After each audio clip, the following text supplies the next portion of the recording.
So I'm about to go on CCTV, well, the international version of China's Central Television Agency, big show called China 24. I'm going on live right now, so I just, I don't have an office or anything. I'm like always traveling, so I'm just kind of doing it on the balcony of my hotel room. And joining me now via Skype is Wayne Shepard. He's a contributor to Forbes magazine. He joins us from Kinmen Island off the coast of Taiwan. Thanks so much for joining us. Talk to us about the significance of these new trains. These trains, they're not just key pieces of technology that kind of goes into, that kind of plays into China's broader transportation infrastructure network. but they're also a message.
I got a moped.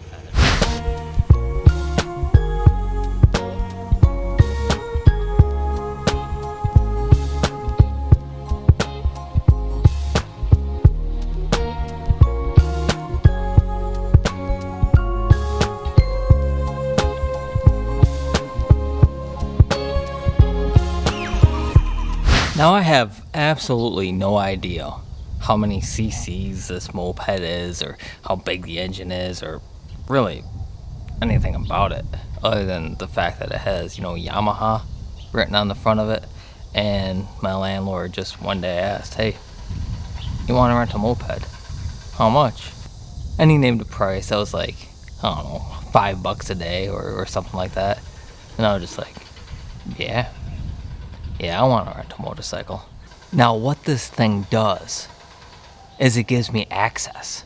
And as a traveling journalist, access is more than half the game, right? In order to see, observe, engage with the subject matter that you're writing about, that you're researching, you have to physically get in front of it. Now, sure, you can use public transportation. I've been hitchhiking on Kinmen. You can walk. My Ghost Cities book, my first book, Ghost Cities of China, the research was primarily done for that book, riding trains into towns and then getting on, my folding bicycle and riding my folding bicycle out to these new cities and these new development sites. And, I'd camp out there until I had, my work done. But that was a little ridiculous. Basically, I'm going to put it like this, right? There's a lot that's going on in this world that buses and subways and taxis aren't really going to take you to.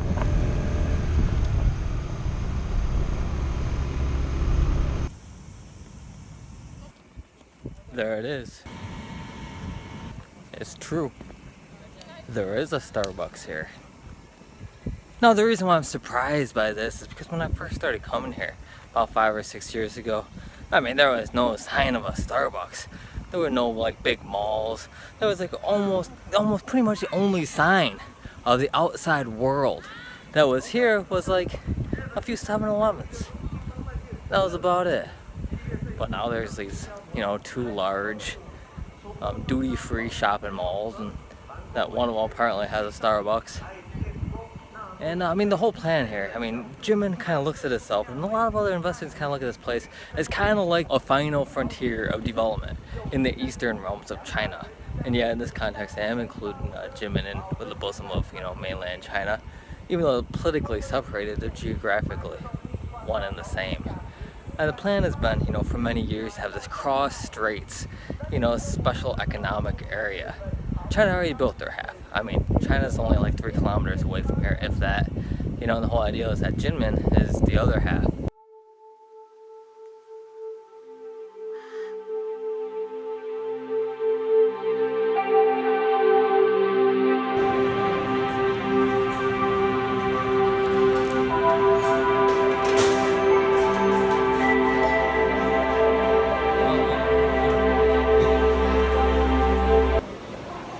Now you may be like, why the does this guy care if there's a Starbucks somewhere or not?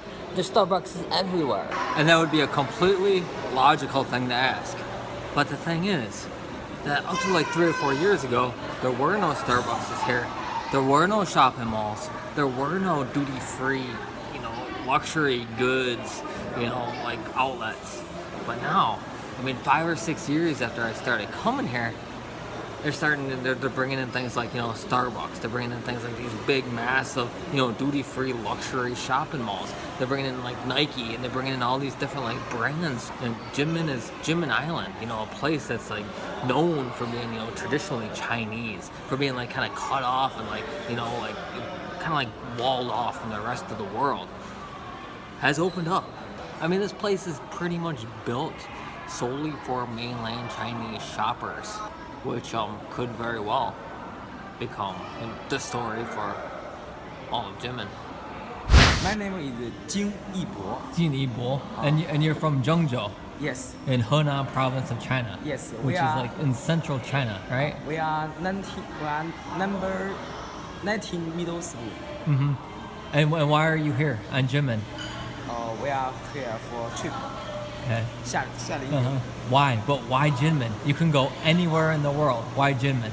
Because there is more beautiful than we think.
So, both of us have our helmets stuck on. I believe Petra just doesn't know how to get hers off, but I think mine is broken because I saw pieces falling off of it. Got it. No, I need to get mine.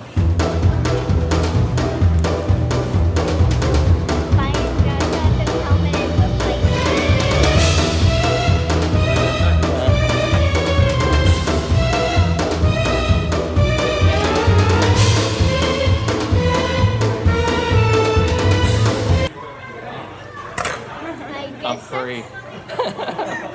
That's freaking absurd. It's like a spectacle in this restaurant. Oh, thank you, man. Yeah.